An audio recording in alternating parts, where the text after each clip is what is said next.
board to order at 1 o'clock.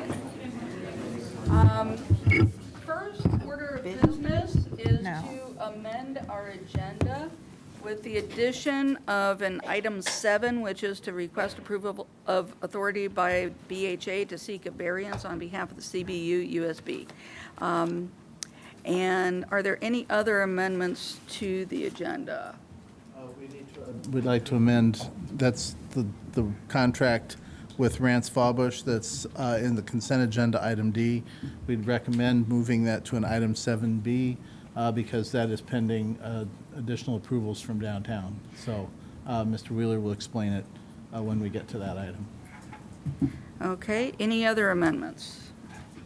All right, hearing none, then is there a motion to approve this amendment to the agenda? So moved. Second. All in favor, say aye. Aye. Opposed? All right, amendment, or the agenda is amended. Okay, next is approval of the minutes from the previous meeting. Were there any changes to the minutes or discussion on that? Okay, hearing none. Do I have a motion to approve the minutes from the last meeting? Second. All in favor, say aye. Aye. Opposed? All right. Minutes are approved. Next, we have the invoices for $548,782.78. Were there any comments or discussion on the invoices? Any questions? Hearing none, is there a motion to approve the invoices? So moved. Oh, second. All in favor, say aye. Aye. Opposed? All right, invoices are approved. Next is utility bills in the amount of $91,478.60. Are there any questions or comments on utility bills? Hearing none, do I have a motion to approve the utility bills? Second. All in favor? Aye. Aye. Opposed? All right, utility bills are approved. Wire transfers, fees, and payroll in the amount of $450,087.59. Any comments, questions? Hearing none, is there a motion to approve the? Second. All in favor, say aye. Aye. Opposed? All right, they are approved. Finally, customer refunds in the amount of $951.48. Any questions about customer refunds? Hearing none, do I have a motion to approve? So moved. Second. All in favor? Say aye. Aye. Aye. Opposed? All right, customer refunds are approved. Okay, next we have consent agenda. Vic. Consent agenda, we have 3 items remaining on the consent agenda. It totals $55,244. The first is commercial service for $13,629. That's purchase and installation of new heaters in the filter room at Monroe. Also with commercial service, a contract for $18,615 to purchase and install 5 20-kilowatt heaters in the pump room at Monroe. And Harold Fish, $23,000 to construct and install 3 wall-mounted duplex chemical feed systems at Dillman Road. Are there any, does any board member wish to consider any of these separately from the others? Hearing none, if there's no opposition from the board, these will be approved as recommended by staff. Hearing no opposition, these are approved. Thank you. Very good. Thank you. Next item is the request for approval of change order number 1 for agreement with Maddox Industrial Group. We have Mike Hicks. Hi, Mike. Good afternoon, Mike Hicks with the engineering group. Here today to request approval of change order number 1 for the Dillman Road wastewater treatment plant clarifier launder improvements project. This is a final change order that will allow closeout of the project and final payment to the contractor. Initially, a coating was discovered on one of the clarifiers that wasn't anticipated, and it required mechanical removal, sandblasting before application of the new coating system. And so that makes a change to the contract in the amount of $3,287. The original contract amount was $246,840, and with that increase, the new contract price will be $250,127. Be happy to answer any questions. Any questions?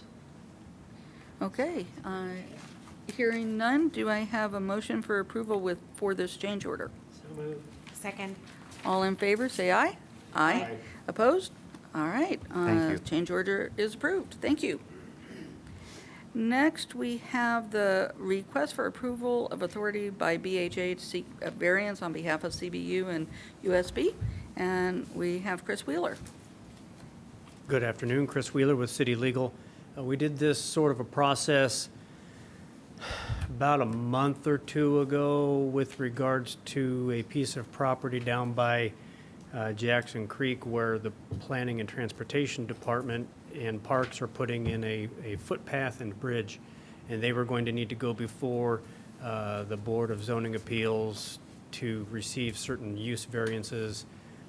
Since we own the property, we're required to give authority to whoever is going to be seeking that use variance. In that case, it was Planning and Transportation, to go in and speak on our behalf to get that use variance. We're doing the same thing here, where a while back we had discussed with this board the idea that we would like to enter into a lease agreement with the Bloomington Housing Authority for them to build a ongoing business concern on the property that we once used as the Dyer Tank property. They would put a daycare service at that property on the first floor, and on the second floor there would be other residential dwelling units on the second floor, I believe. They need to receive use variances from the Board of the Board of Zoning Appeals, and they need our permission to speak on our behalf to get those use variances at that meeting. And that's a long way of saying what is in that document. Okay. All right. Staff recommends approval. Any questions or comments? Jason? Chris, will this board have a chance to approve the lease, or is that rolled into this? No, this is simply discussing the ability to change the zoning on that property to allow building to take place there. At some point in the future, once we've received a clean bill of health from IDEM, and I don't believe we've received that yet, so assuming we get that clean bill of health, and if you read the letter of intent to lease, it parsed out that information to make sure that they understood. We will enter into a lease agreement with them if IDEM approves, gives us a clean bill of health and allows us to move forward with that type of development. And at that point in time, then we would negotiate proper lease terms and bring them to the real estate subcommittee and the board as a whole. Perfect. Okay, thanks. Okay. Yes, ma'am. What is it currently zoned, and then what are they trying to get it zoned? I don't know. Okay. Had a water tank on it, It had a water tank on it, so it was zoned water tank. Okay, there we go. Okay. Any other questions? All right, hearing none, then is there a motion to approve this request? Second? All in favor, say aye. Aye. Aye. Opposed? All right, the request is approved. Thank you. I think I'm up next. I Oh. am. Are you? Yeah, so this would be the item that was removed from the consent agreement? Consent agenda, yes, Oh, that's right. Sorry, a consent So- agenda? This is an agreement that City of Bloomington Utilities wishes to enter into with Rance Fawbush. Rance is currently an employee with the City of Bloomington, but his last day of employment, I believe, is tomorrow. He has been very integral in the transfer of us over to smart metering. He has been very involved with all of the data crunching and management. And for him to just not be here all of a sudden as we're about halfway through the transfer, is losing a very large piece of our knowledge base. And so it was for that reason that CBU thought it would be a good idea to have him at least continue on in a consulting fashion as needed. It would also allow him to help his replacement to get up to speed during this time as well. Why it got pulled off the consent agenda is that when we look to enter into an agreement with somebody like Rance, who is a current employee and soon-to-be ex-employee, the controller's office takes extra steps with talking to HR and making sure there aren't conflicts of concern that need to be reviewed, and also with the mayor's office and city legal to make sure that everything's above boards before the agreement gets approved. We haven't gotten through all of that vetting yet, and so today we're simply asking this board to approve the contract pending approval from City Hall, if that makes any sense. Okay. I'm happy to answer all questions I can. Yes, So do we have Rance's replacement? we do. And is Rance agreeable to doing this? He is. Okay. Okay. Jason's That got a- helps. Jason's got a question. Yeah, I was glad to see that this got pulled and that you offered that explanation, because it's been a while since I've been at the city, but I remember who that was, and I thought to myself, isn't that person still employed by the city? So enough of that. So I fully support this, as long as you're going to guarantee us that this will all be utility work and not civil city work.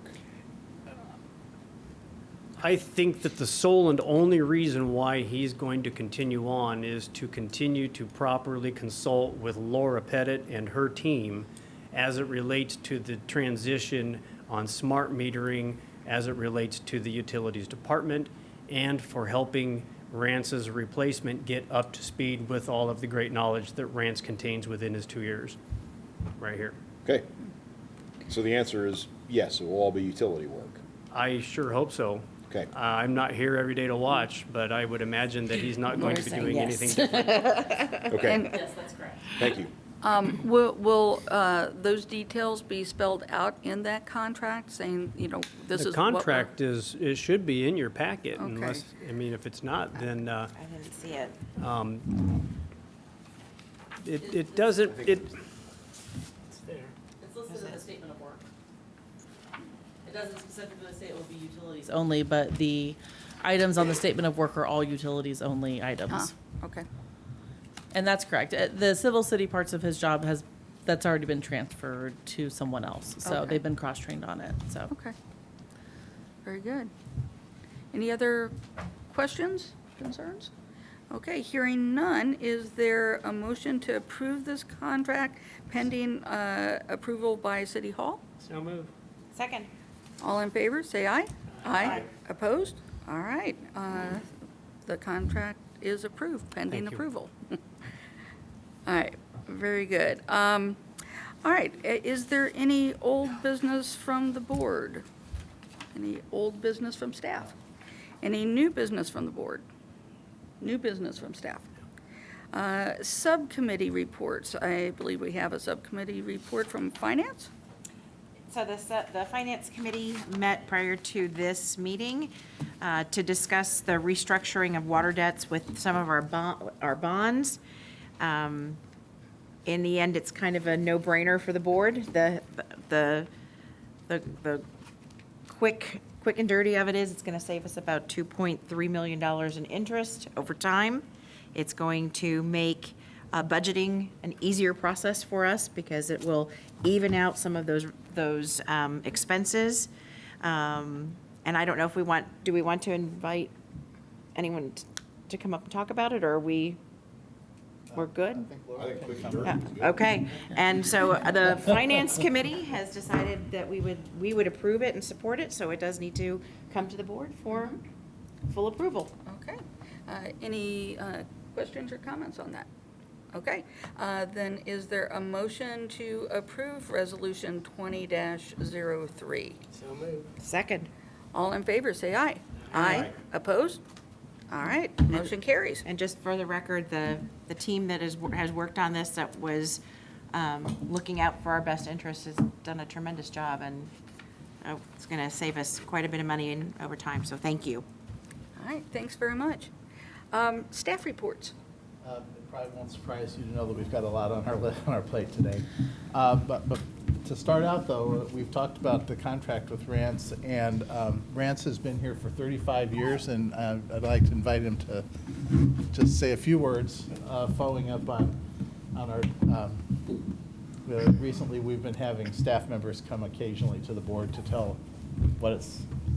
stories about being here. So, here's Rance. Hello. I started here at Utilities the day after Thanksgiving, 1984. My hair and my beard were much darker at that time. This is what 35 years of Utilities does to you. No. Utilities was in the old building, which we shared with Street and Fleet at that point. Municipal was in what is now the police building. It was a long time ago. Griffey was still alive and providing water along with Monroe. Mike Phillips was director of utilities, and Tommy Allison was the mayor. I started as an operator and a COBOL programmer on a Burroughs mainframe. That was almost the extent of computing here. We had a few original IBM PCs scattered in offices. There was no such thing as internet or PC networks at that point. It was all little individual things. We produced postcard bills right here in-house. Readings were done manually with books and paper sheets that we printed out every 2 years. They had to go around, open the pit, write down the reading with a pencil. And then those would come back here and we would input those readings by hand for each billing.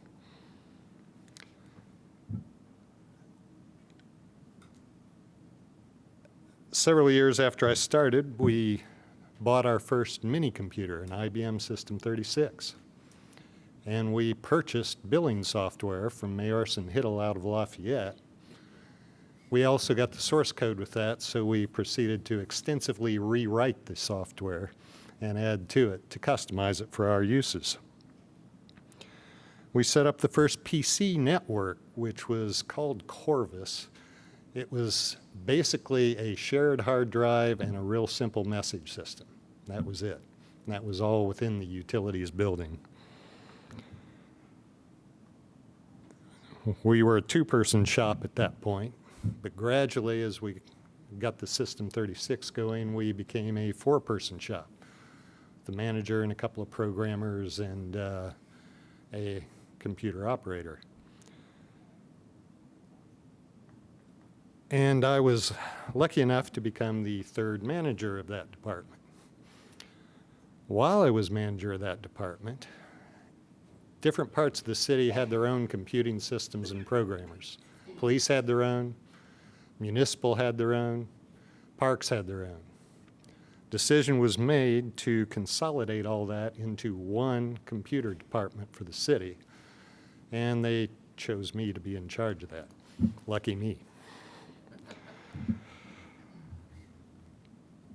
Under that system, true PC networks became a reality. We started to get into database work. We hired more people that specialized in such things. We started writing a lot of in-house applications for departments across the city. We instituted PC training for all city employees across the board.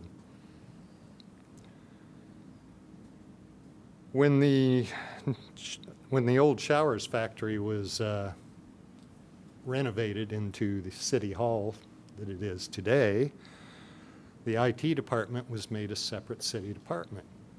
Mike Phillips asked me if I would stay here at Utilities as a tech-oriented person, and I accepted, which is where I've been ever since.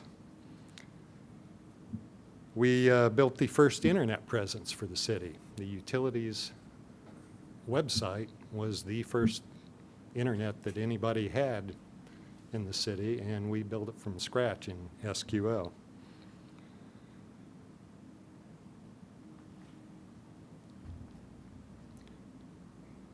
We then we did another software change, billing software. We purchased SSI software out of Ohio. It was also the first time we had the finance department here on computer software. Before that, it was a few applications and spreadsheets on PCs. Then eventually, we replaced that with a totally custom-built Oracle system for utilities. And finance department went on to Oracle Financials. Handheld meter reading devices started to come in at that point, which made it much easier, although people could still sit under a tree in Bryan Park and punch numbers in if they wanted to. And that happened a couple of times. But it made it much simpler to download the readings. We didn't have to input them by hand anymore. Then we started to get some radio reads, which were even easier. The meter readers no longer had to open all the pits. They could just drive by or walk by and pick up readings. Then in 2012, we bought the first Citywide software, which was New World, which is what we're on today. It was the first off-the-shelf software for the city and for utilities. Everything else had been heavily customized. This we could customize some by turning on and off some switches and things, but it was basically off-the-shelf software. And that brings us up to current time, and in the last 3 years, I've had two of the biggest challenges I can remember, integrating sanitation billing into our utility billing, and now these smart meters.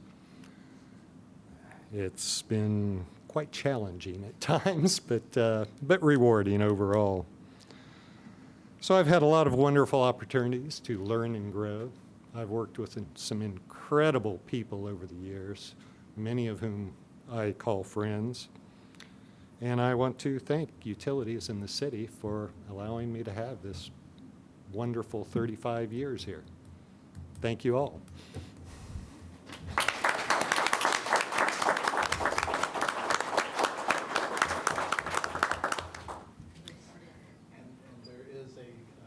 Retirement party immediately after the board meeting. So folks can stay.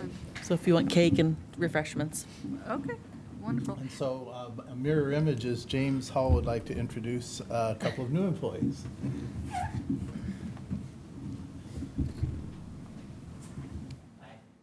Environmental. Kelsey's not here, so I'm going to introduce a couple new members of her team. We're calling the Green Infrastructure Team. So part of the stormwater increase fee, we've kind of put towards green money, and we've hired a crew to kind of maintain that.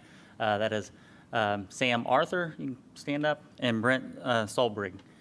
These are our two line person and laborer that will be helping us maintain our green infrastructure that you're seeing installed around the city that is ours, and will help maintain that. So. Welcome.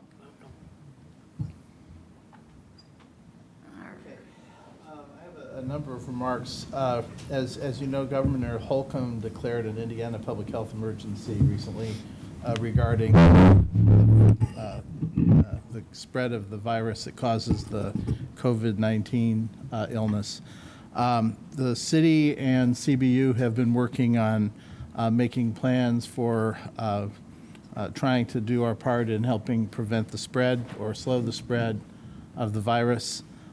We've done a lot of discussions here in-house. The city at large is doing a lot of discussions as well, and we're trying to come up with approaches that we can take. And you probably all saw the press release from City Hall yesterday regarding board meetings and committee meetings. The bad news is for you is that the USB is a critical function. We can't pay bills or sign contracts without you. So we will continue to have USB meetings. However, they will be a very small, just the mandatory items of approving minutes, approving claims, approving contracts. We'll do away with the public comment and the staff reports and the new business and old business for the time being. Our ITS is working, and the computer folks in City Hall are working on a way for members of the public to make comments that we could read into the record or ask questions that you can answer. So we'll be taking that up. That's the correct description, right, Chris? And I'll add that the public is still welcome to attend the meetings. City Hall is working on a statement that would politely encourage the public to maybe stay home and not attend the meetings, but they are still, because this is a public hearing, allowed to attend. So once that statement is determined and released to the various departments, we will be including it on our agenda notifications to the public and on our postings at the door. A couple of other items about this that we'd like to ask your opinions about. One is we're if depending on how things work out with the folks at City Hall, we're considering the option of closing the front door and conducting customer service entirely by telephone to prevent and email rather than having people come in and out of the customer service office. We're considering that would certainly help us prevent some contact with the public that would be that could be avoided. We're also considering halting disconnections until the state of emergency is lifted. So this is an issue if people are sick and they need water or they need to take medications or whatnot. It's safer for them to continue to have water service. A lot of utilities around the country are holding off on disconnections during the emergency. We will welcome any other suggestions that the board members might have regarding all of this.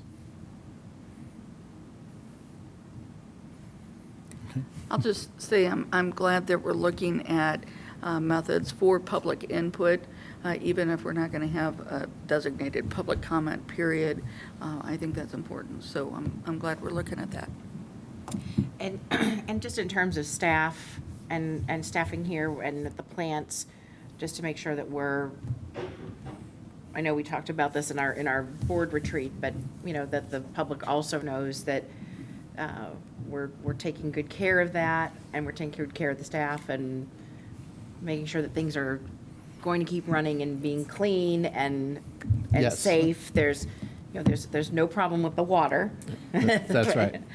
So just so that for the record that's all good. Right. Operations of the plants are our highest priority in maintaining the distribution and collection system, fixing main breaks and any sewer clogs and those kinds of things. Those are obviously our highest priority, and we will do make sure that that's all covered entirely through this entire period.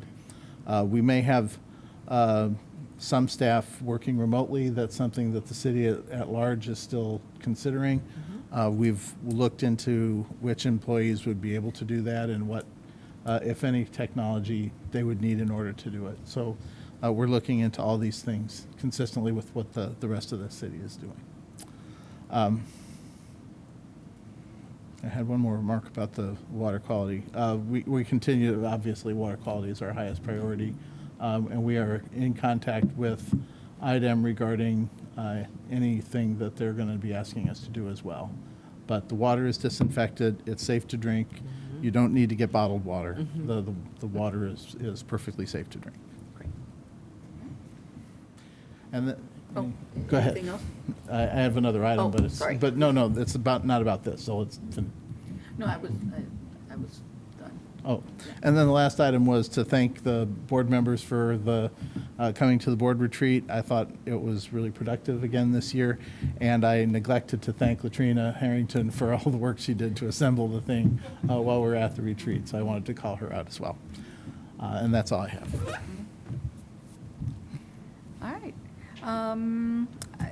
Now we have petitions and communications from the public. Anybody like to make any comments? No. Okay, then do I have a motion for adjournment? So moved. We are adjourned. Thank you. We